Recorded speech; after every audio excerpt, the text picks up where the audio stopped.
வாழ்க்கை மிக இனிமையானது. உங்களோட அன்புக்கு யார் துரோகம் செய்கிறார்களோ அவங்க கிட்ட நீங்கள் மனசார நீங்கள் சொல்லுங்கள். அவங்கக்கிட்ட சொல்லணும்னு தேவையில்லை, மனசார சொல்லுங்கள், தலை நிமிர்ந்து சொல்லிக்கிங்க. என்னை போல அதிக அன்பு வைத்த ஒருவர் உன் வாழ்நாளில் இனிமேல் உனக்கு கிடைக்கவே போகிறதில்லை.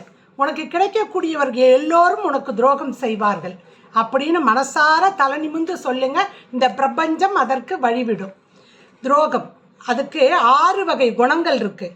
பிறரினுடைய ஏமாளித்தனத்தை தனக்கு சாதகமாக பயன்படுத்தி கொள்வது, தன்மேல் நம்பிக்கை வைத்தவர் மேல் வஞ்சனை செய்வது, பாசம் என்ற பெயரில் வேஷம் போடுவது, பொருத்தம் இல்லாமல் பொய் சொல்லி பரம யோக்கியர் போல் நடிப்பது, ஏமாற்றிவிட்டு அந்த குற்ற உணர்வே துளியும் இல்லாமல் சகஜமாக பேசுவது, சமயம் பார்த்து கழுத்தை அறுப்பது. இந்த குணம் வேண்டாம். இந்த குணம் இருந்ததுன்னா கடவுளால் கூட காப்பாற்ற முடியாது.